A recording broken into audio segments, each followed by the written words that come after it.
diria para os irmãos que nem precisaria mais de mensagem, de todo o meu coração já foi abençoado. Mas o Espírito Santo é especialista em nos surpreender, e por isso eu convido você para abrir a sua Bíblia no livro de Êxodo, no capítulo 12, a partir do versículo 21. A versão às vezes pode ser diferente, mas o sentido é o mesmo e o Deus também é o mesmo, amém?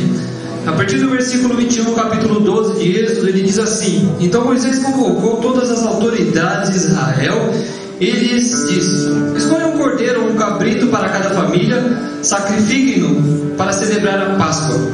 Molhem um feixe de sopo no sangue que estiver na bacia e passem o sangue na viga superior e nas laterais das portas. Nenhum de vocês poderá sair de casa até o amanhecer. Quando o Senhor passar pela terra para matar os egípcios, verá o sangue na viga superior e nas laterais da porta, e passará sobre aquela porta, e não permitirá que o destruidor entre na casa de vocês para matá-los. Obedeçam essas instruções como um decreto perpétuo para vocês e para os seus descendentes.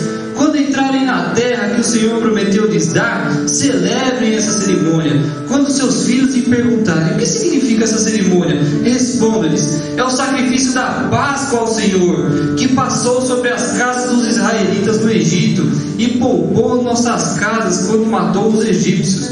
Então o povo curvou-se em adoração. Depois os israelitas se retiraram e fizeram conforme o Senhor tinha ordenado a Moisés e Arão. Então, à meia-noite, o Senhor matou todos os primogênitos do Egito, desde o filho mais velho de Faraó, herdeiro do trono, até o filho mais velho do prisioneiro, que estava no calabouço, e também a todas as primeiras crias do gado. No meio da noite, Faraó, todos os seus conselheiros e todos os egípcios se levantaram, e houve grande pranto no Egito, pois não havia casa que não tivesse um morto. 31. Naquela mesma noite, o faraó mandou chamar Moisés e Arão e lhes disse: saiam imediatamente do meio do meu povo, vocês e os israelitas vão prestar culto ao Senhor como vocês pediram. Amém? Baixe sua cabeça, vamos orar nesse momento. Deus, nós estamos aqui, ó Deus, para celebrar a sua Páscoa, Deus, celebrar o Cristo que morreu e ressuscitou por nós. Nós pedimos agora que o Senhor fale aos nossos corações, Deus. Abra os nossos corações, deixe a nossa mente acessível para o que o Senhor tem nos dizer essa noite, Deus. Em nome de Jesus, amém. Nas últimas 3, 4 semanas, a gente tem visto aí nos supermercados, nas lojas de doce, aquele mar, aquela montoeira de ovos de chocolate. Ovos grandes, pequenos, chocolate ao leite, chocolate branco, chocolate amargo, que aliás é o meu preferido, chocolate do Homem-Aranha, chocolate do Ben 10, chocolate da Princesa, chocolate da Hello Kitty, diversos tamanhos, diversos sabores. Também está espalhado aí pela cidade um monte de coelhinho, que aliás eu queria saber qual a relação que tem esses coelhinhos com os ovos de chocolate.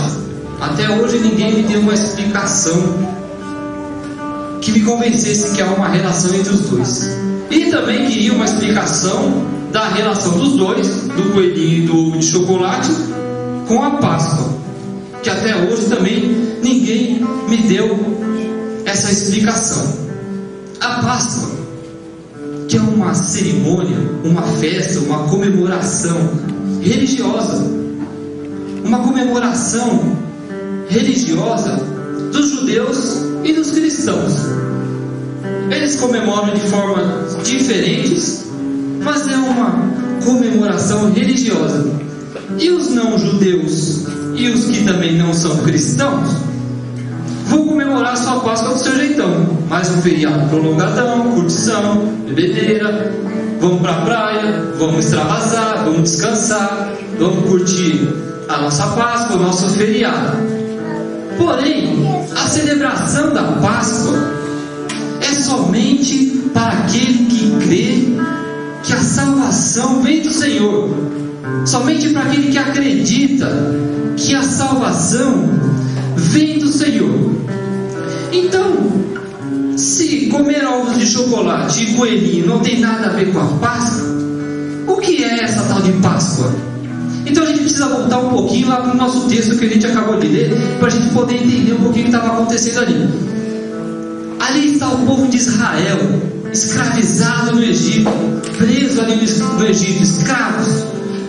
Então esse povo começa a clamar a Deus por libertação, por liberdade, para ficar livre das garras dos egípcios. Então Deus atende o clamor desse povo, Deus atende a petição desse povo e envia 10 pragas para o Egito. 10 pragas para o Egito. Porém Faraó, ele fica firme em 9 pragas. Da primeira à 9ª praga, Faraó fica firme, o imperador do Egito, e não libera os israelitas para irem embora. Então chega a 10ª praga, que é essa que nós acabamos de ler, que é a morte do primogênito, que é a morte do filho mais velho de cada família. Então Deus ordena ao povo de Israel que matem, que sacrifiquem um cordeiro.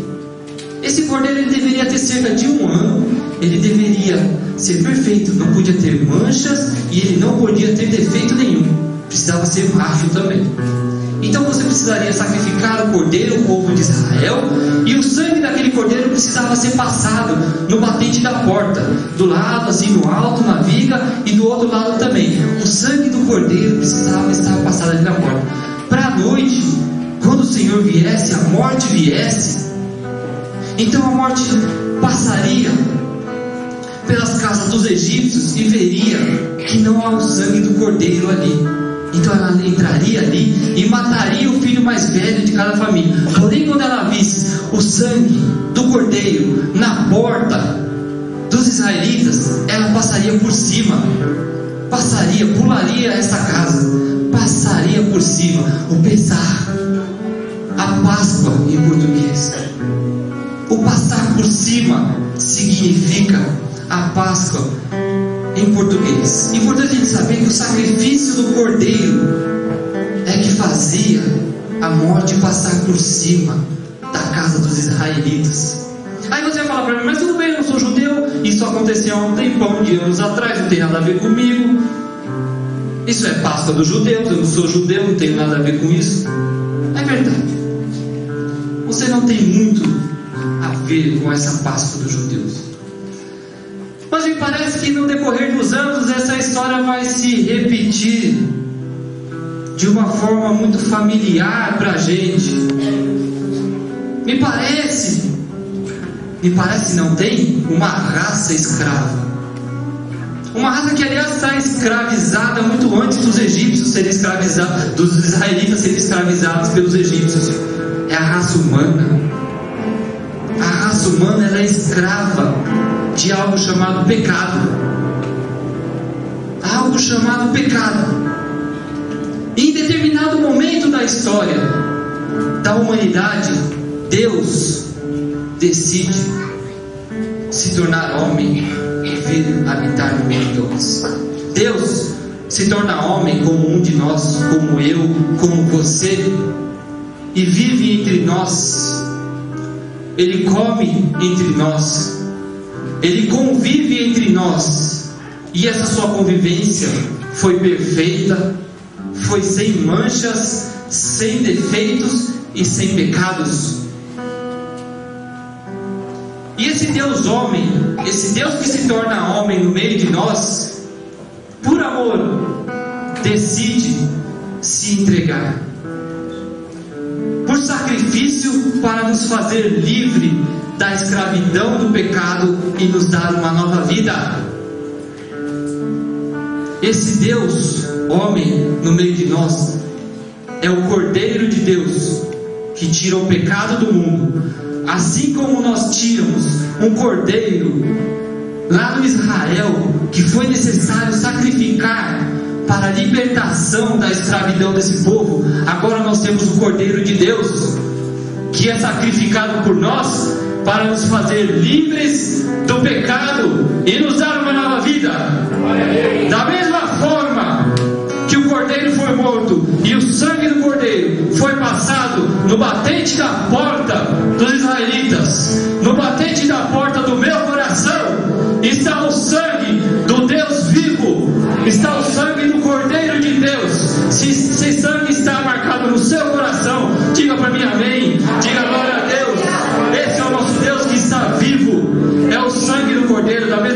cordeiro foi sacrificado no passado para dar liberdade aos israelitas, o cordeiro de Deus, por amor, se entregou a nós para nos fazer livre do pecado e nos dar uma vida nova, uma vida eterna. Por isso que eu digo, meus irmãos, que a comemoração da Páscoa, a celebração da Páscoa, é somente para aquele que crê que a salvação vem do Senhor, que a salvação, que a liberdade, que a libertação vem do Senhor. É para aquele que crê. Eu queria pedir a sua ajuda, porque eu não estou conseguindo encontrar nessa nossa conversa, nessa nossa história, o coelhinho. Talvez eu não esteja enxergando. Se você enxergar o coelhinho, você me avisa, porque eu não estou conseguindo enxergar o coelhinho nessa história. Eu não estou conseguindo enxergar o coelhinho nessa nossa história. Então, voltando à nossa celebração da Páscoa, que ela é somente para aquele que crê que a salvação vem do Senhor, vem de Deus, a libertação vem do Senhor. E você vai me perguntar: como é que eu faço? Olha, eu estou ficando chique agora, hein? Como é que eu faço para celebrar a Páscoa verdadeiramente junto com você? Como é que eu faço para isso, meu irmão? Você precisa tomar alguns passos, meu amado, nessa noite. Você precisa tomar alguns passos para celebrar a verdadeira Páscoa junto conosco. O primeiro passo é você reconhecer que é um pecador, que é escravo do pecado. Mas nós vamos dizer que você vai dizer assim para mim, que você não é um pecador, que você não é coisíssima nenhuma escravo do pecado, porque você é um cara gente boa, você é uma mulher gente fina, que você tem a sua família, você se dá bem com seus pais, você estuda, você é um trabalhador honesto, você faz coisas boas para as outras pessoas, você não faz coisas más, você não mata, você não rouba, você não faz nada de errado, você vive uma vida tranquila, numa boa, você é um cidadão, está com as suas obrigações em dias, com os seus impostos em dias. Como é que eu posso ser escravo do pecado? Que negócio é esse? Que negócio é esse, escravo do pecado? Que balela é essa? Mas eu vou te contar uma verdade para ilustrar a escravidão do pecado. Na Amazônia existe um tipo de formiga que escraviza as outras formigas. Como é que ela faz isso? Ela vai no outro formigueiro, mata as formigas guerreiras e rouba daquele formigueiro os casulos, os ovinhos das formigas, e leva para o seu formigueiro. Chegando lá, ela cuida desses casulos. Aí as formiguinhas novas nascem e elas já nascem trabalhando. Elas já nascem trabalhando porque elas pensam que fazem parte já da família, daquele formigueiro, quando na verdade elas são escravas. E as formigas que escravizaram elas não fazem nada. Isso é verdade. Existe um tipo de formiga que escraviza as outras, e a formiguinha já nasce trabalhando no formigueiro, porque essa é a função dela. Então ela pensa que faz parte daquele formigueiro, e ela nunca vai descobrir que ela é uma escrava. Da mesma forma somos nós já nascemos como humanos, já escravos do pecado. Mas por ser normal a gente nascer, conviver com os nossos pais, começar a trabalhar, estudar e casar e ter nossos filhos, a gente nunca para pensar que a gente é escravo do pecado. A gente não tem tempo para pensar nisso, porque a gente já está no cotidiano, está no normal. É normal na nossa vida trabalhar, estudar, ir para balada e fazer aquelas coisas todas. É normal. Como eu sou escravo do pecado? Como eu sou escravo do pecado? Como pode ser? Eu não sou escravo coisa nenhuma, eu não sou pecador. Somos como as formigas. Nós temos a consciência. Precisamos adquirir essa consciência. A Bíblia diz lá em Romanos 3:23: todos pecaram e destituídos estão da glória de Deus. Todos pecaram, e longe nós estamos da glória de Deus. À parte nós estamos, afastados da glória de Deus nós estamos, por causa do nosso pecado. A Bíblia diz mais, lá em 1ª carta de João, no capítulo 1, versículo 8, diz assim: se afirmamos que estamos sem pecados, enganamos a nós mesmos, e a verdade não está em nós. Porque se a gente fala que a gente está sem pecado, a gente está enganando a gente mesmo, porque a gente tem pecado. E se a gente está enganando a gente mesmo, a gente não está com a verdade dentro da gente. E aí João ainda continua no versículo 10, lá no primeiro capítulo. Ele diz assim: se afirmamos que não temos cometido os pecados, nós estamos fazendo Deus de mentiroso, e a palavra de Deus não está em nós. Porque você está falando, eu não estou cometendo pecado. Mas Deus fala, você é pecador, você comete pecado. Então você está chamando Deus de mentiroso, porque você fala uma coisa e Deus fala outra. Então a sua palavra não está em nós. A palavra dele não está em nós. E meu irmão, Jesus Cristo, ele fecha esse nosso raciocínio com chave de ouro. Lá em João, no capítulo 8, versículo 34, ele diz assim: todo aquele que vive pecando é escravo do pecado. Nós somos pecadores. Nós somos presos pelas amarras do pecado. Nós não percebemos isso, porque nós já convivemos com o pecado. Isso é algo natural para a gente. Mas nós somos escravos do pecado. Precisamos adquirir essa consciência de que somos escravos do pecado, e precisamos reconhecer isso ao nosso Deus Jesus Cristo. O próximo passo, eu não posso chamar de passo, talvez próxima etapa, ou próxima atitude. Porque eu não posso chamar de passo? Porque ela é tão fácil, que ela é difícil para a gente, se torna difícil, porque a gente, por ser tão fácil, a gente complica as coisas. Então, o próximo passo não é passo, a próxima atitude é você fazer nada. Por isso que eu não posso chamar de passo. Você não precisa fazer nada. É tão fácil, é tão simples. Você não precisa fazer nada, porque o que tinha que ser feito já foi feito por Jesus Cristo lá na cruz, e Ele já ressuscitou, e Ele está vivo. Então você não precisa fazer nada. Você não precisa ir na procissão, você não precisa fazer penitência, você não precisa fazer nada, porque a salvação é de graça. É pela graça, ela é de graça. Você não precisa fazer nada. A Bíblia diz lá em Romanos 11, versículo 6: se é de graça, se é pela graça, já não é pelas obras. Porque se fosse pelas obras, não seria de graça. Porque se você precisasse fazer alguma coisa, não seria de graça, não seria pela graça. Então você não precisa fazer nada. É de graça para você. Efésios 2, 8 e 9 diz assim: pois nós somos salvos pela graça. Não vem de vocês, não vem de nós. Isso é dom de Deus, é dádiva de Deus. Isso é mediante a fé. Isso não é pelas obras, para que ninguém se glorie. Porque quem tem que se gloriar é Cristo, que já fez, não você. Então não adianta você: eu sou salvo porque eu vim na igreja domingo de manhã e domingo à noite durante toda a minha vida. Não. Porque eu ajudei o padre, porque eu ajudei o pastor, porque eu vim no ensaio do Guilherme, porque eu vim na banda, que eu vim no mutirão. Não. É de graça. É grátis. Não paga nada, não precisa fazer nada. Nada. Por isso que não é passo, é atitude, ou você não faz nada. A única coisa que você precisa fazer, aliás, é acreditar, que é o terceiro passo, ter fé.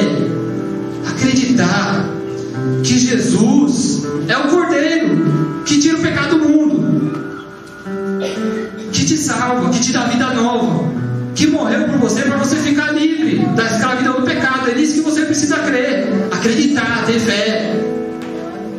Que Jesus é o Filho de Deus, que Ele veio à terra, morreu e ressuscitou por você. É isso que você precisa fazer. Não precisa fazer mais nada. A Bíblia diz lá em João, capítulo 1, versículo 29, quando João Batista viu Jesus, ele falava: vejam o Cordeiro de Deus que tira o pecado do mundo. E muito bem colocado pelo Haroldo de manhã, pastor Haroldo, faz uma referência direta ao Cordeiro lá dos israelitas, que precisou ser morto para eles ficarem livres. E o Cordeiro de Deus foi morto para eu e você ficar livre. Entendeu? É simples assim. Aí você pergunta: se ele é o Cordeiro que tira o pecado do mundo, por que ele tira o pecado de uma vez do mundo? Acabou o pecado, tira tudo ali, deixa todo mundo livre.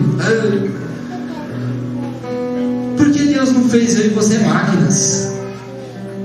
A beleza de Deus, o amor de Deus, está em nos dar a liberdade de escolha. Quer uma prova que Deus não te fez máquina? Olha para a sua vida. Ela é cheia de escolhas. Hoje você escolheu a roupa que você vinha para cá, escolheu vir da igreja, você escolheu seu namorado, escolheu seu marido, escolheu sua esposa, escolheu comprar seu carro, escolheu comprar sua casa, alugar sua casa, vender seu carro, escolheu um monte de coisa, a faculdade que você ia fazer, cheia de escolhas. E você pode ou não escolher acreditar que Jesus é o Cordeiro de Deus. Você pode acreditar ou pode rejeitar, como a maioria faz. A maioria rejeita esse Cordeiro de Deus, a salvação vinda de Deus. A maioria rejeita. E você pode escolher hoje acreditar e ter fé e ficar livre da escravidão do pecado e ter uma vida eterna, uma nova vida em Jesus Cristo. Você até pode morrer fisicamente, mas tenha certeza que você já tem a vida eterna. Basta crer, é simples, basta crer. Por isso, meus irmãos, a Bíblia fala lá em João 3,16, todo mundo conhece, mas olha como ele fica bonito quando a gente coloca Jesus Cristo da forma como a gente está vendo hoje. Olha, Deus amou o mundo de uma tal maneira que a gente não tem palavras para explicar, falta-me palavras para falar como é esse amor de Deus para o mundo. Aí ele manda o seu Filho, Jesus, o Cordeiro, para que todo aquele que crê nesse Cordeiro, no Jesus, Filho de Deus, não pereça, não morra, mas tenha vida eterna. Olha que bonito, que beleza, como é maravilhoso o amor de Deus na nossa vida. Basta você crer. Por isso, meu irmão, minha irmã, meu amigo, meu amado, nessa noite, a celebração da Páscoa, ela é somente para aquele que crê que a salvação vem do Senhor, que a libertação vem do Senhor, através de Jesus Cristo, o Cordeiro que tira o pecado do mundo, que é a nossa salvação, que é a nossa libertação, que é a nossa vida eterna. Amém por isso? Amém por isso, meus irmãos. Essa é a verdadeira celebração da Páscoa. Eu queria compartilhar com os irmãos mas uma última coisa que veio me incomodando bastante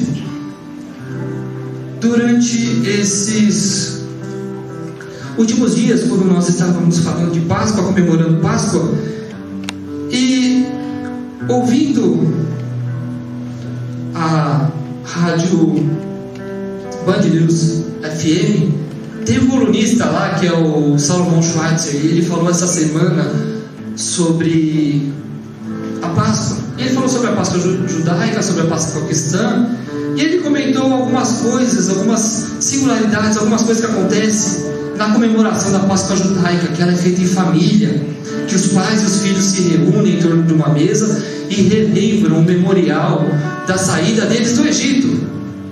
E eu fiquei me perguntando, como é que é o jeito certo de celebrar a Páscoa? Como é que nós deveríamos celebrar a Páscoa, a gente como cristão? E fiquei pensando, domingo a gente vai na igreja e vai fazer aquela festa, aquele culto de louvor ao Senhor, e vai ser uma bênção.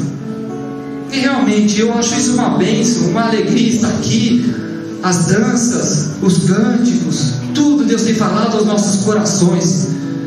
Mas eu fiquei lendo o texto e meditando e me parei às vezes nesse versículo aqui, ó, lá do capítulo 12, que ele fala no 26, quando seus filhos lhe perguntarem o que significa esta cerimônia, responda-lhes: o sacrifício da Páscoa ao Senhor, que passou sobre as casas dos israelitas no Egito e poupou as nossas casas quando matou os egípcios.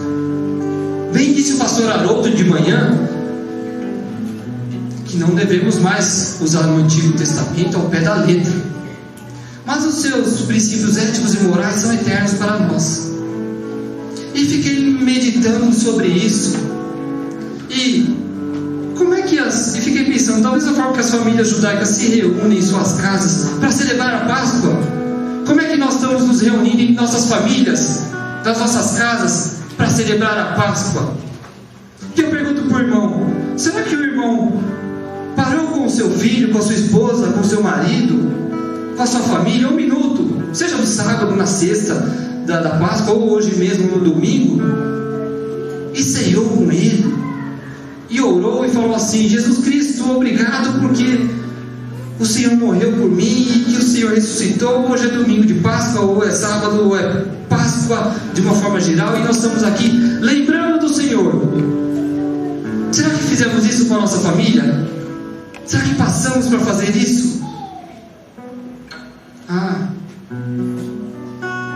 Acho que eu descobri onde está o coelhinho. Será que o coelhinho não estava tomando esse lugar? Olha, eu não estou falando que o coelhinho é do diabo, eu não estou falando que o coelhinho não deve fazer parte da Páscoa. Eu não estou falando também que seus filhos não devem devorar algo de chocolate, porque eu vou abrir o meu quando chegar em casa e vou comer. Não estou falando isso, eu estou falando que devemos colocar Jesus dentro da nossa casa, no lugar que Ele deve estar. As nossas portas e as nossas janelas estão escancaradas para o coelhinho pular lá dentro. Mas nós não estamos prontos para ensinar os nossos filhos no caminho que ele deve andar, para perpetuar essa celebração da Páscoa na nossa família. Fica meio que o Frankenstein. Na nossa casa é coelhinho e ovos de chocolate, e na igreja é o Jesus Cristo.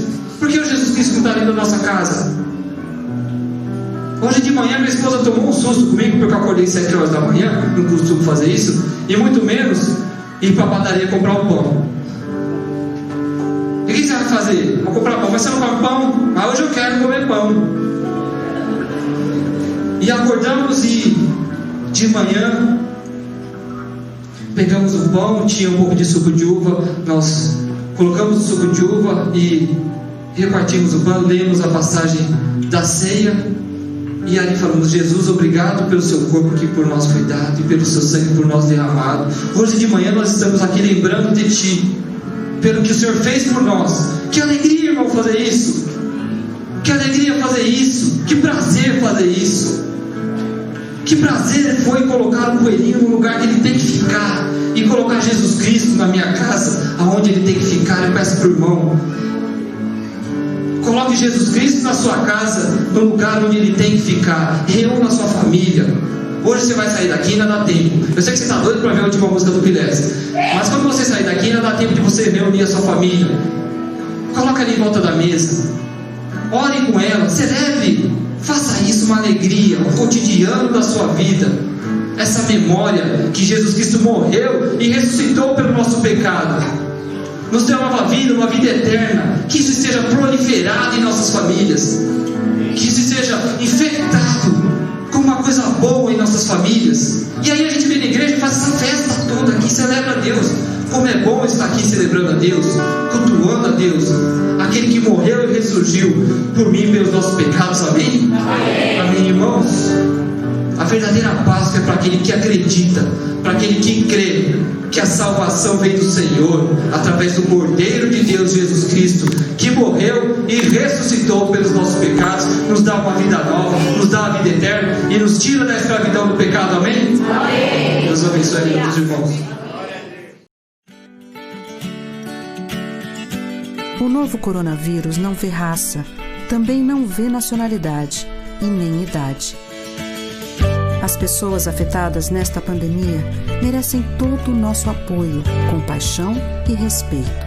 Evite referir-se às pessoas com a Covid-19 como vítimas ou doentes. Refira-se a elas como pessoas com sintomas, pessoas em tratamento ou pessoas diagnosticadas com Covid-19. Mudar a forma de falar e agir é o primeiro passo para combater a discriminação e o estigma.